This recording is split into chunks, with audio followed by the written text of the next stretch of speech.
The Zenith Combat Academy occupied a peculiar position in galactic society, somewhere between a military institution, a gladiatorial college, and an extremely expensive way for wealthy families to ensure their offspring didn't embarrass them at diplomatic functions.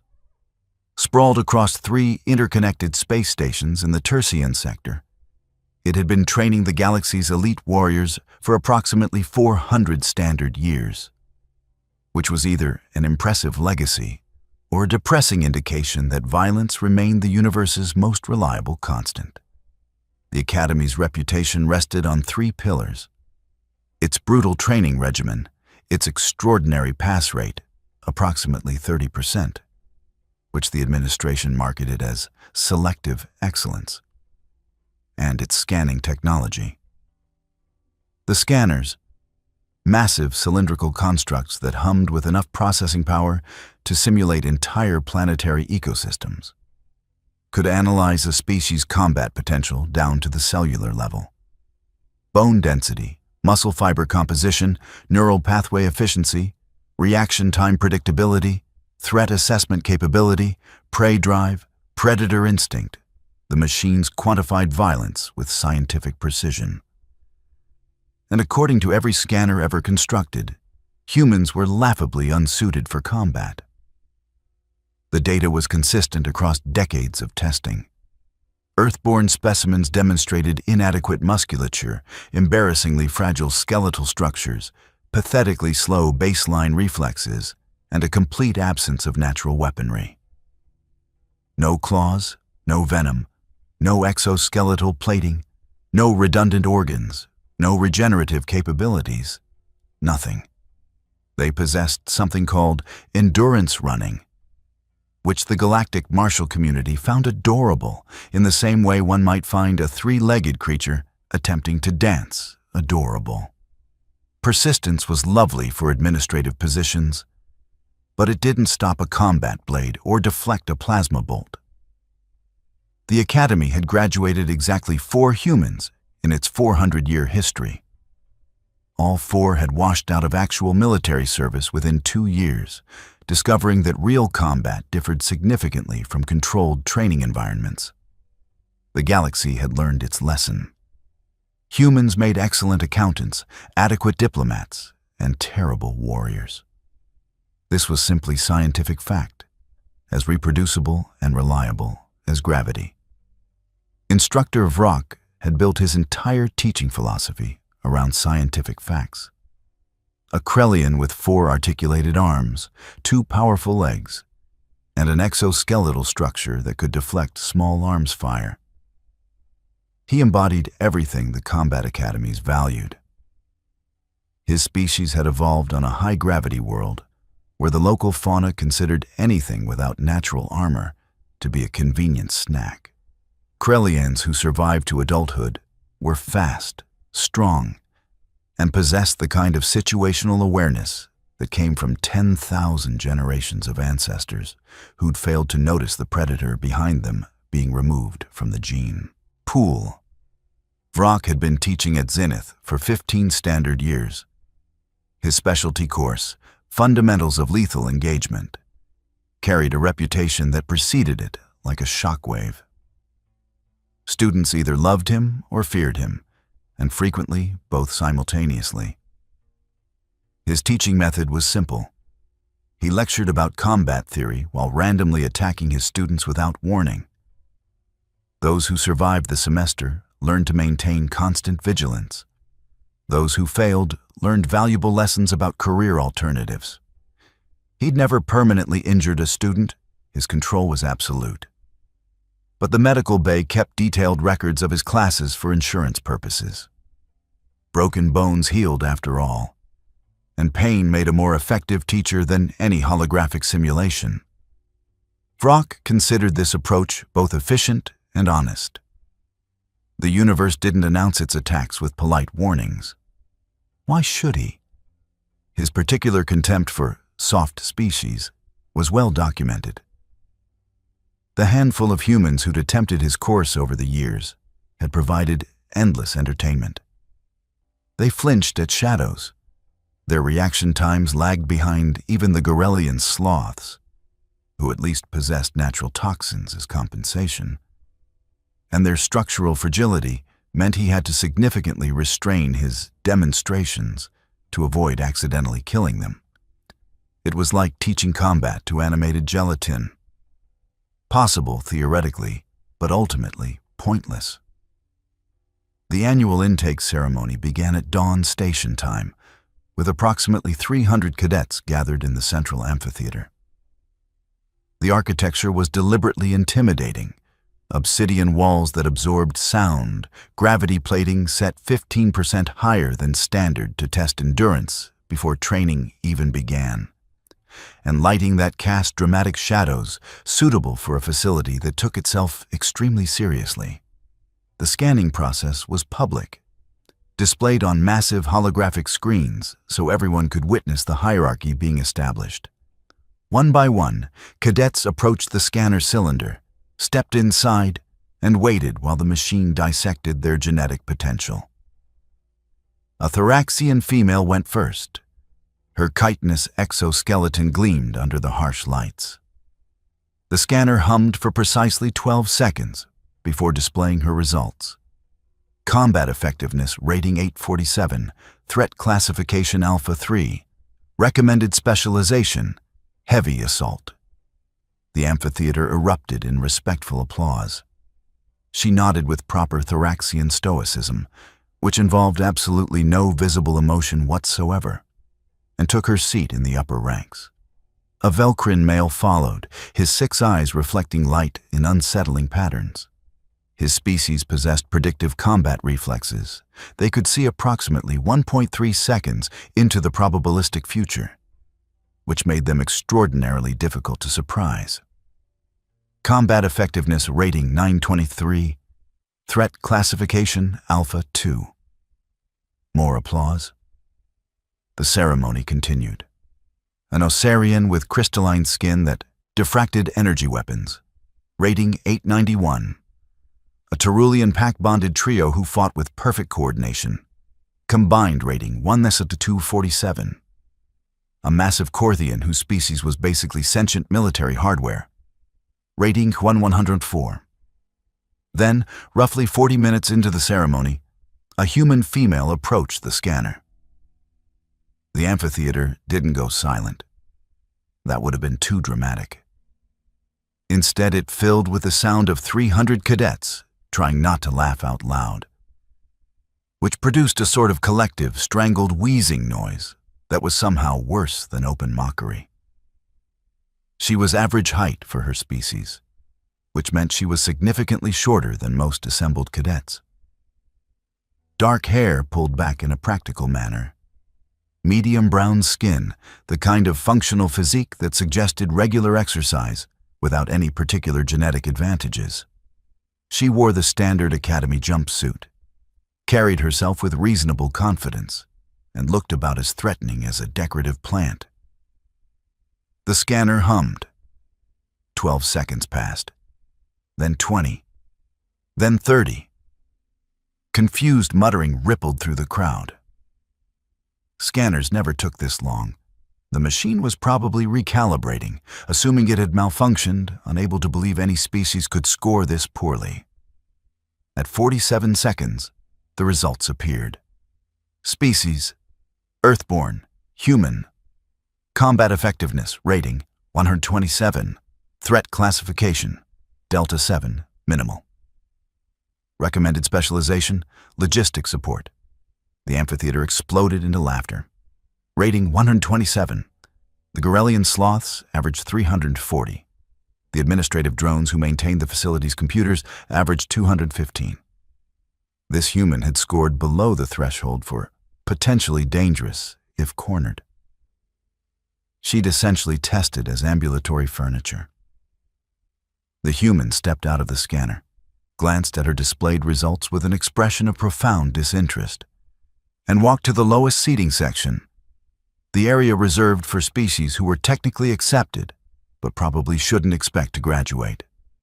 She sat down, pulled out a data pad, and began reading something that appeared to be significantly more interesting than the ongoing ceremony. Even the scanner seemed embarrassed. Its humming sounded apologetic. The first day of actual classes began with the traditional academy welcome. Nobody welcomed you, and if you expected kindness, you'd enrolled in the wrong institution. Cadets navigated the labyrinthine corridors, reported to their assigned courses, and began learning exactly how unprepared they were for everything. The human cadet, she'd registered under the name Kira Okonkwo, but most people just mentally categorized her as that Earthborn, discovered that her reputation had preceded her by approximately 6 hours. Other cadets gave her a wide berth, not because they feared her, but because association with obvious failure might be contagious. A few made passing comments just loud enough for her to hear. Surprised, they even let her species enroll, probably diversity initiative. Makes the academy look inclusive. Give her 2 weeks before she withdraws. That's generous. Kira continued reading her datapad, occasionally making notes, apparently possessing either remarkable emotional resilience or a complete inability to recognize social cues. Possibly both. The physical differences between her and the other cadets were almost comical. The Thoraxian female from the ceremony accidentally bumped into a doorway and left a small dent in the reinforced steel. A Velcrin male demonstrated his predictive reflexes by catching a dropped stylus before its owner realized they'd dropped it. The Osarian's crystalline skin refracted the corridor lighting into rainbow patterns that forced others to look away. And the human just walked. No natural armor, no sensory advantages, no visible mutations that suggested evolutionary pressure toward violence. She had opposable thumbs, which was nice. Also binocular vision and the ability to sweat, which the galaxy had unanimously agreed were the least impressive survival adaptations imaginable. By midday, she'd been assigned to Instructor Vrock's Fundamentals of Lethal Engagement course. When her name appeared on the roster, several other cadets who'd also been assigned to the course offered their sympathies. One Terulian suggested she transfer immediately. A kind Korthion mentioned that the medical bay offered excellent reconstructive services. Kira thanked them politely and asked if anyone knew where the classroom was located. The amphitheater-style lecture hall could accommodate 200 students. Though Vrock's reputation meant his classes typically ran about 75 cadets at the start of the semester, and 45 by the end.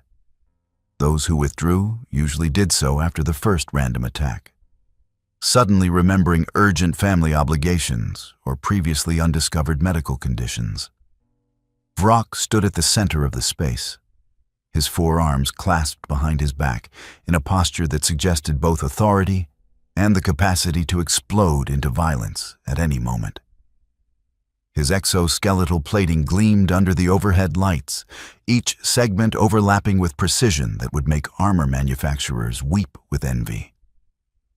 3 eyes, 2 forward-facing, one mounted on a flexible stalk that could rotate a full 360 degrees, scanned the assembled students with evident disdain. "Welcome," he said, his voice carrying the peculiar resonance that Krellian vocal structures produced. "To the only course in this academy that will actually prepare you for combat. Everything else you learn here is theoretical posturing. In this room, you will experience practical violence." He began pacing, his 2 legs carrying him in a measured circuit around the lecture floor. The galaxy is filled with species who believe they understand combat because they've read about it, simulated it, or watched others engage in it. These species die frequently and entertainingly. You are here because you wish to avoid dying, or at least to make your death more expensive for your opponent. Several students shifted nervously. Vrock's reputation was well earned. "Combat," he continued, is not about strength. Any idiot can hit hard. Combat is about reading patterns, predicting movement, exploiting weakness, and maintaining awareness. It is about understanding that the universe is actively trying to kill you and responding appropriately. His third eye, the one on the flexible stalk, rotated slowly, cataloging every student's position and posture. It was unsettling to watch. Evolution had spent millions of years perfecting that eye specifically to ensure nothing could sneak up on a Krellian from behind. Throughout this semester, I will attack you without warning. This is not negotiable. This is not optional. This is the core methodology of this course.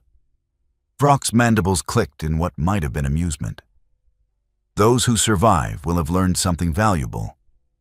Those who don't survive, and to be clear, I mean academically, though the medical bay keeps betting pools, will have learned that they belong in safer professions. Kira sat in the back row, datapad balanced on her knee, taking notes in a neat, organized manner. She'd barely looked up during Vrock's introduction, apparently more interested in recording his lecture than in being intimidated by it. Now, Vrock said, his tone shifting into academic mode while his body remained coiled for violence. Let us discuss the hierarchy of predatory species and why some civilizations produce warriors while others produce bureaucrats. He launched into a detailed explanation of evolutionary pressure and combat capability. Species that evolved as apex predators retained certain neurological advantages: faster threat assessment, enhanced spatial awareness, instinctive violence that didn't require conscious activation. Species that evolved as prey animals could sometimes compensate with technology, numbers, or intelligence, but rarely achieved true combat excellence. Then, Vrock said, his voice taking on a note of theatrical disdain, we have species that evolved in environments so lacking in threat that they barely qualified as alive. Species that reached sentience not through overcoming challenges, but through stumbling into consciousness during a particularly uneventful afternoon. Several students chuckled. Everyone knew he was building towards something. The Earthborn represent perhaps the most fascinating case study in inappropriate combat enrollment. Vrock's three eyes gleamed with academic cruelty. A species that evolved as mid-tier scavengers on a remarkably docile planet. No natural weapons, absurdly fragile structure, their bones break under stresses that wouldn't inconvenience most species' children. Reaction times that suggest neural signals travel by postal service. More laughter now. Kira continued taking notes, her expression neutral.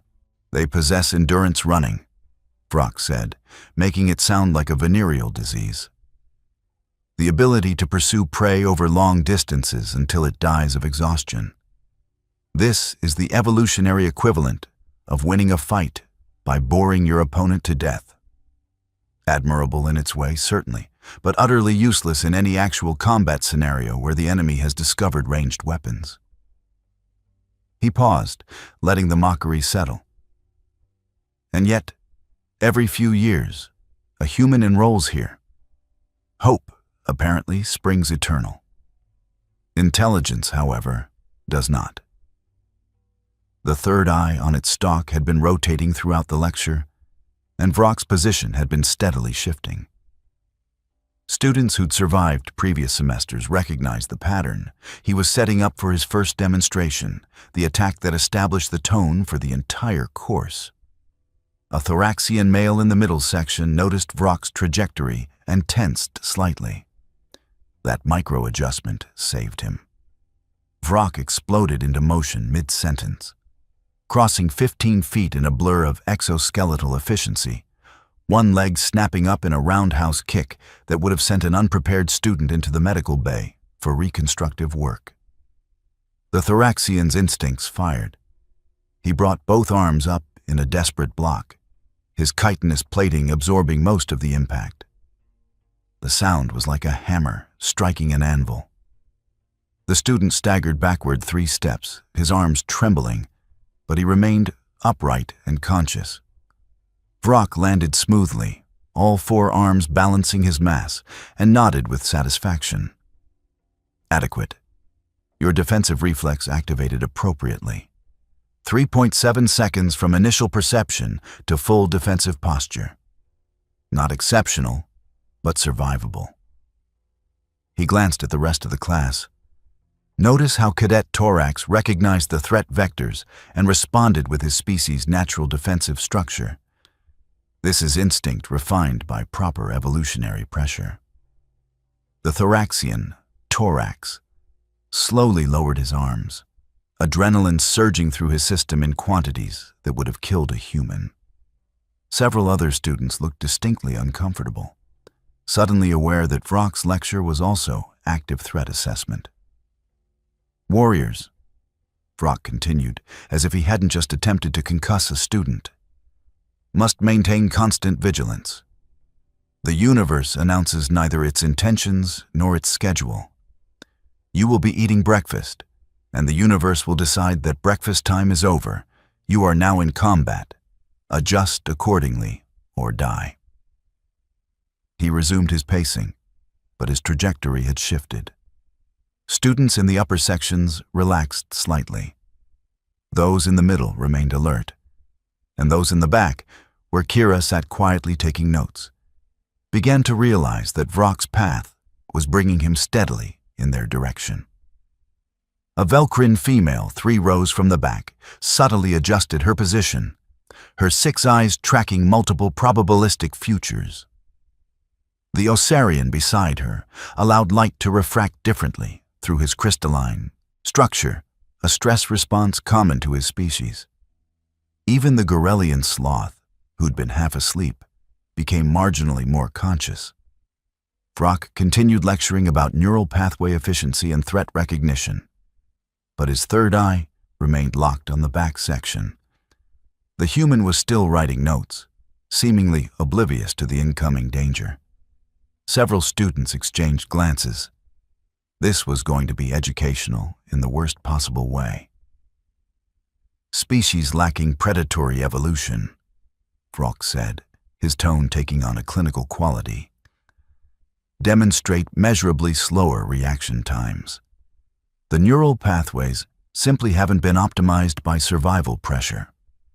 When a Krellian perceives a threat, the signal travels from sensory input to motor response in approximately 11 milliseconds. For a Thoraxian, 14 milliseconds. For a Velcrin, 9 milliseconds, with the added advantage of predictive processing. He was 10 feet from the back row now, still lecturing, still pacing. For an Earthborn, the same pathway requires approximately 47 milliseconds. This is not an insult, merely physiology. Their ancestors didn't need faster reflexes because their environment didn't punish slow responses with immediate death. Kira turned a page on her datapad, utterly focused on her notes. Adequate muscle density requires evolutionary pressure, Vrock continued.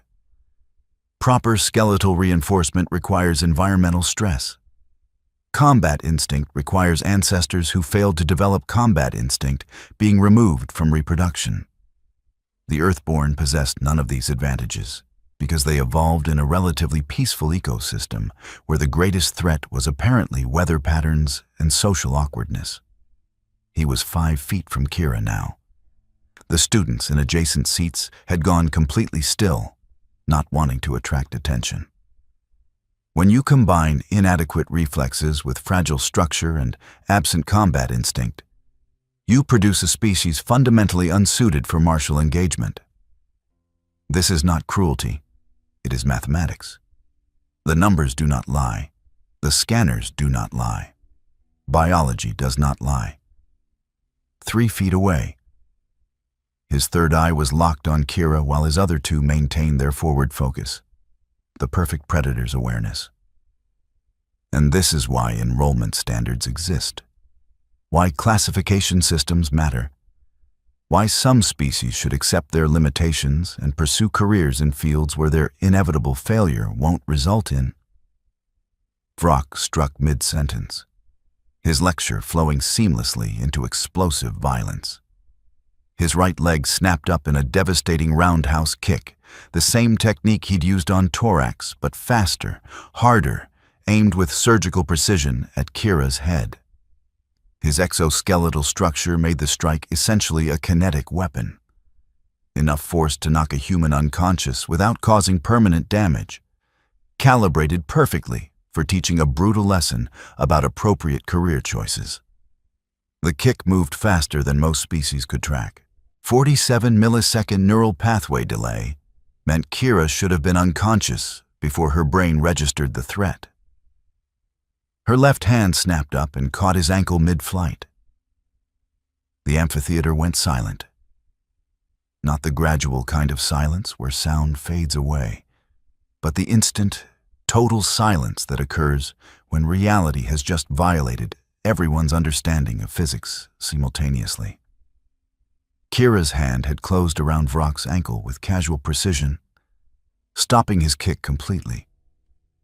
She hadn't moved from her seat. Her datapad remained balanced on her right knee. Her pen was still in her right hand, bookmark holding her page. She'd caught his ankle with approximately the same amount of attention one might give to swatting an annoying insect. Vrock's three eyes widened. All three.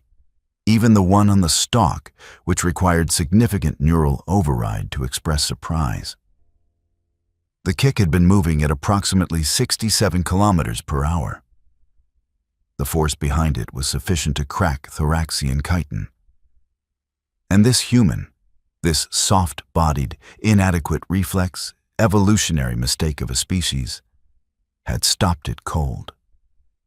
Kira glanced up from her notes, her expression shifting from concentration to mild annoyance.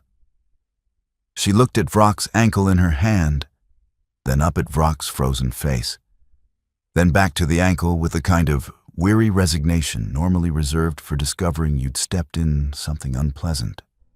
"And don't forget it," she said, her tone carrying the flat delivery of someone quoting something she'd heard far too many times, and released his ankle. Vrock stumbled backward, something he hadn't done since his first year of instructor training 15 years ago.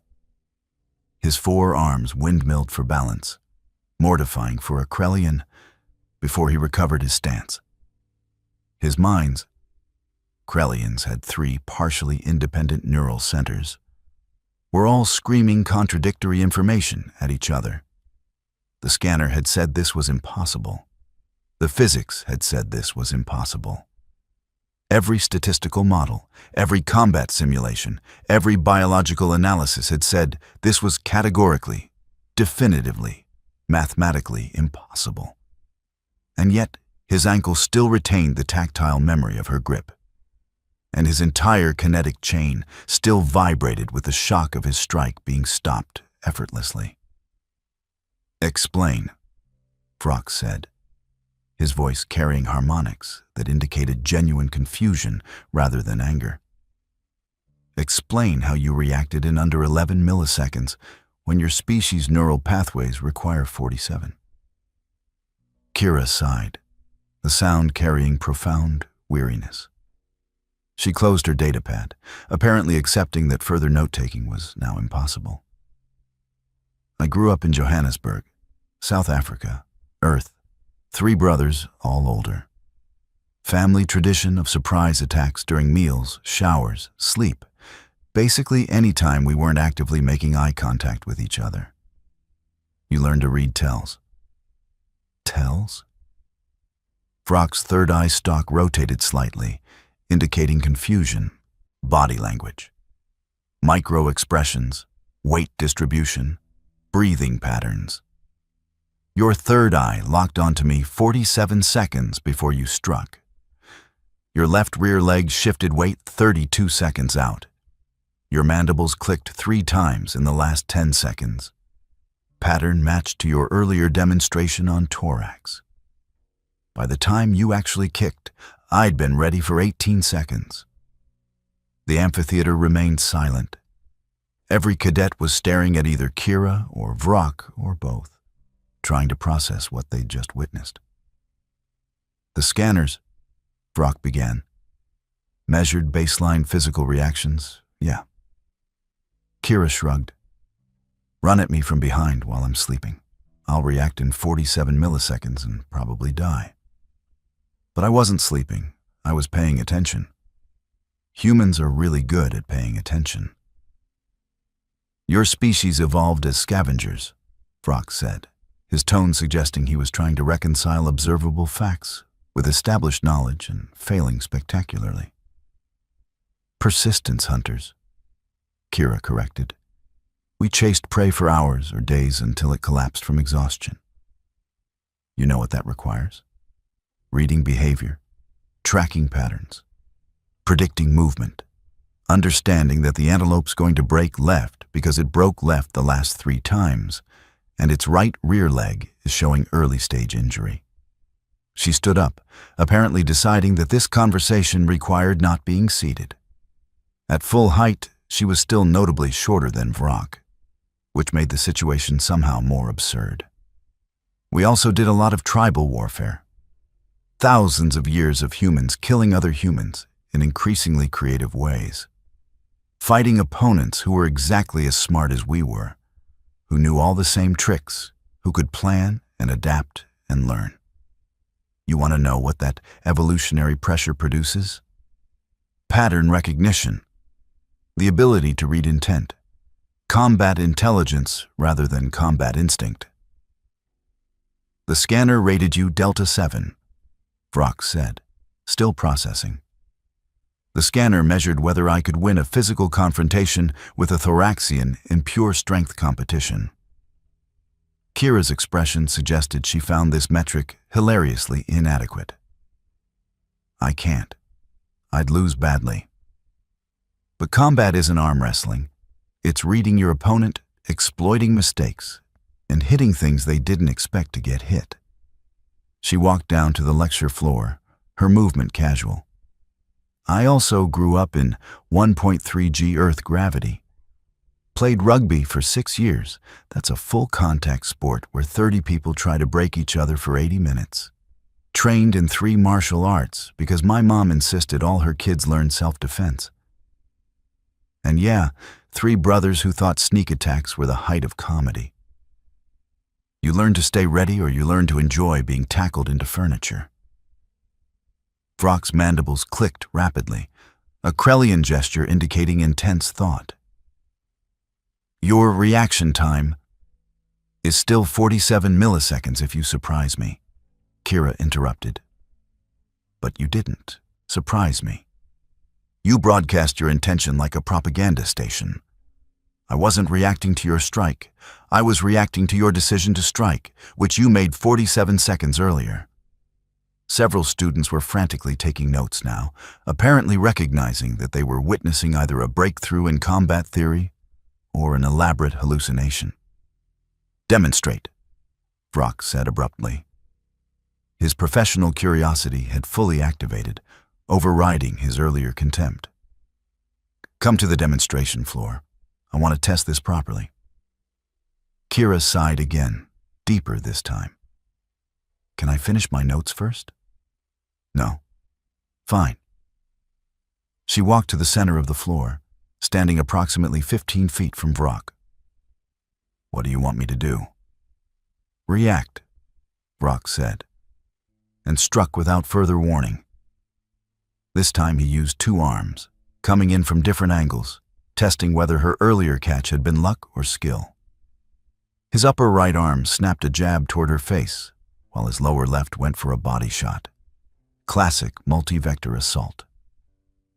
Kira shifted her weight, rotated her torso, and both strikes missed by centimeters. She hadn't blocked, she'd simply moved out of the way. Minimal effort, maximum efficiency. Vrock pressed the attack. He was faster than her, stronger than her, had more limbs, and better structural reinforcement. But every strike missed by increasingly frustrating margins. She was reading him, tracking his body mechanics, predicting based on weight distribution and muscle tension which attacks were coming next. After 20 seconds of continuous assault, Vrock stopped. He wasn't breathing hard. Krellian respiratory efficiency was remarkable, but his 3 eyes showed genuine surprise. "You didn't block once," he observed. "Blocking hurts," Kira said. "You're way stronger than me. Blocking your hits would break my arms. So I don't block, I move." "How did you know which direction to move?" "Your shoulder telegraphs," Kira said, pointing at his upper right arm joint. "Drops 2 millimeters before a jab. Your lower left makes a quarter rotation before a body shot. Your legs shift weight before kicks. You're fast, but you're predictable." Vrock stared at her for a long moment. Then he rotated to face the rest of the class, his third eye still tracking Kira to ensure she didn't somehow attack him while his back was turned. Unlikely given the recent demonstration, but instincts die hard. "Class," he said, his voice carrying new harmonics that suggested his entire worldview was being forcibly updated. "I am revising today's lecture. It appears that combat capability and biological measurement are not as directly correlated as I previously believed." He gestured at Kira with one arm. "Cadet Okonkwo has demonstrated that awareness, pattern recognition, and behavioral analysis can compensate for physical disadvantages. This is not a skill her species is known for, which suggests the scanners are measuring the wrong metrics. The scanners measure what evolution produced," Kira said. "They don't measure what training produces. Humans aren't naturally good at combat. We're naturally good at learning combat. Big difference." Vrock clicked his mandibles thoughtfully. "Your species' primary advantage is adaptability. And stubbornness," Kira added. "Really impressive stubbornness. We walked out of Africa and colonized 6 continents using stone tools and spite. Then we got bored and went to space. We're not naturally dangerous. We're naturally persistent. We'll try the same thing 800 times until it works. And then we'll teach everyone else how to do it." The class was silent now, watching this exchange with the kind of attention normally reserved for watching 2 philosophical titans debate the nature of reality. Vrock paced again, his 4 arms clasped behind his back. "I have been teaching combat theory for 15 years. I have trained over 2,000 students from 147 different species. And in all that time, I have never had my fundamental assumptions challenge this thoroughly." He looked at Kira with what might have been respect. "You caught my kick because you'd been ready for 47 seconds. You avoided my follow-up strikes because you were reading my body language. These are teachable skills." "Yeah," Kira agreed. "That's what I've been trying to tell the admissions people. The scanner measures baseline. It doesn't measure potential. Humans have ridiculous potential because we evolved in an environment that rewarded learning new skills constantly. We're not specialized. We're generalists. We can learn basically anything if you give us enough time and caffeine." "Caffeine?" Vrock's third eye rotated questioningly. "Stimulant drug. We're mildly addicted as a species. Long story." A Terulian in the 3rd row raised one of her appendages. "Question. If humans are this adaptable, why did the scanners rate them so low? And why has galactic combat theory consistently dismissed them?" Kira fielded this one. "Because the scanners measure what we are, not what we can become. And because galactic combat theory is based on species that evolved as predators or prey. Humans evolved as both. We got hunted by everything, so we learned to be paranoid and alert. Then we developed tools and started hunting everything else, so we learned to be patient and clever. We're the ultimate generalists in a galaxy that values specialization. Vrock was pacing faster now, his 3 neural centers clearly working overtime. This has implications for the entire Academy curriculum. If the scanning technology is missing this variable, oh, it's definitely missing it. Kira interrupted. I tested at 127. My roommate from Earth, she's a 3rd-degree black belt in 4 martial arts, speaks 8 languages, and once wrestled a malfunctioning security drone into submission. She tested at 143. The scanners have no idea what to do with us. Your roommate is also enrolled. Here. Vrock's third eye stalk rotated toward the entrance, as if expecting another human to appear. She's in the tactical theory course this hour. Tomorrow she's got advanced weapons training. By next week, the whole Academy's going to figure out that humans are way more dangerous than the scanners suggest. Kira smiled slightly. We're not naturally threatening, but we're naturally good at becoming threatening. Give us 6 months and access to your training facilities, and we'll surprise you. The implications settled over the class like a tactical bombardment. If humans could outperform their scanner ratings this dramatically, what did that mean for the other species rated Delta class? What did it mean for combat theory in general? What did it mean for the entire galactic military-industrial complex that had built itself around scanner-determined hierarchies? Vrock made a decision. Cadet Okonkwo, you are now an assistant instructor for this course, effective immediately. You will help me develop new training protocols that incorporate pattern recognition and behavioral analysis. I just want to pass the class, Kira protested. You will pass the class, Vrock said firmly. With honors. After you help me revolutionize our teaching methods, this is not optional. Kira sighed for the 3rd time in 10 minutes. Can I at least finish today's notes? No, we have work to do. By the end of the day, word had spread through the entire Academy. The human in Vrock's class had caught his kick. More than that, she demonstrated combat capabilities that directly contradicted her scanner rating. The medical bay updated its betting pools. The administration convened an emergency meeting about scanner calibration. 3 other human cadets reported sudden increases in positive attention from classmates who'd been ignoring them 6 hours earlier. Kira returned to her quarters exhausted, only to find her roommate, the 3rd-degree black belt, already there and grinning. Heard you made Vrock look stupid, the roommate said. I didn't make him look stupid. I just demonstrated that his theories were incomplete. Tomato, tomato. Did you really catch his kick mid-lecture? He was broadcasting his intent for 47 seconds. A distracted child could have caught it. Her roommate laughed. You know there are 17 more humans enrolled next semester, right?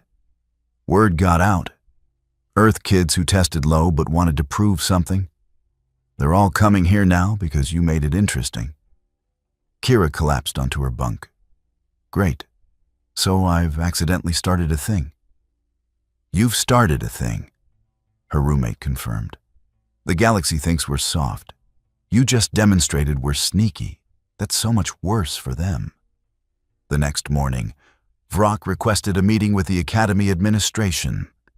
He presented a formal proposal to overhaul the combat assessment protocols, incorporating behavioral analysis and adaptive learning potential into the scanner metrics.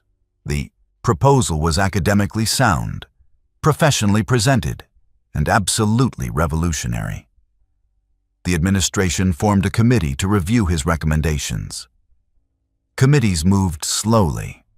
There would be debates, peer reviews, probably 3 years of bureaucratic processing before any substantial changes were implemented. In the meantime, Vrock adjusted his curriculum.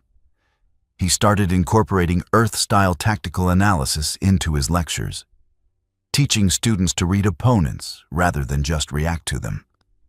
His classes became significantly harder and significantly more interesting. Kira groaned audibly when he announced the curriculum changes. Vrock smiled with all three eyes, the first time students had seen him genuinely pleased rather than professionally satisfied. "You have taught me something valuable, Cadet Okonkwo," he said. "That is rare. I intend to share this lesson with every student who passes through this academy."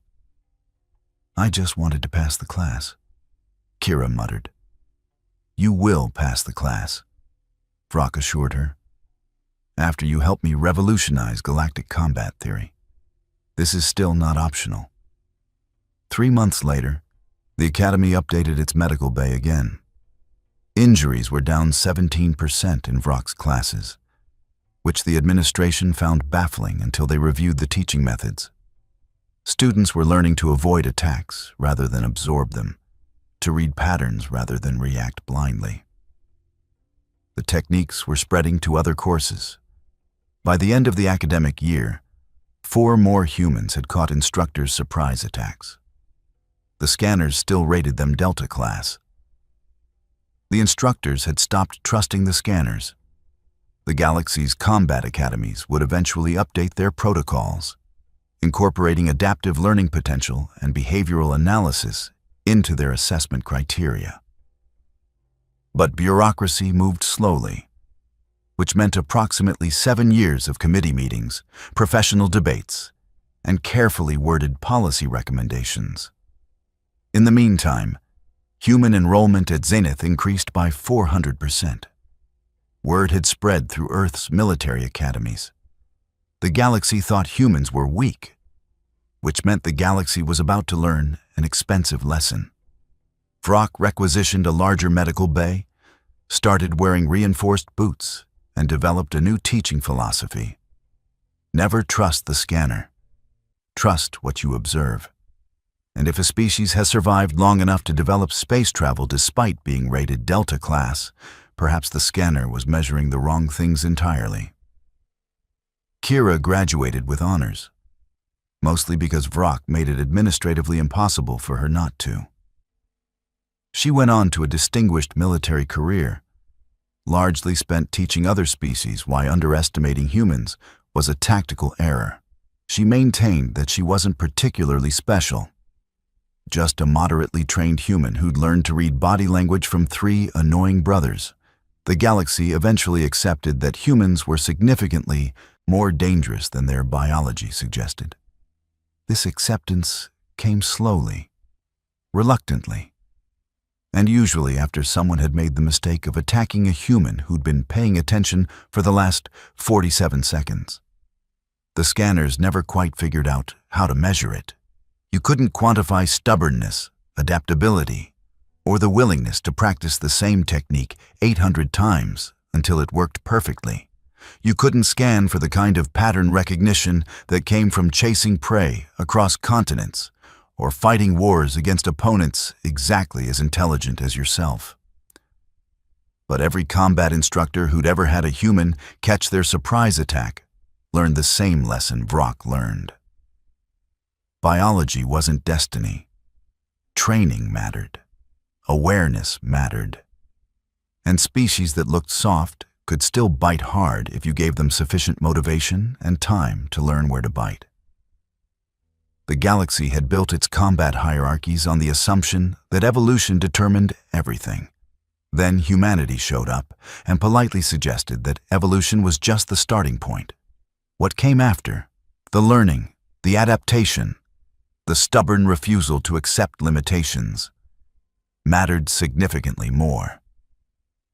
And if that meant catching a few instructors' kicks mid-lecture to make the point, well, humans had always learned best through practical demonstration.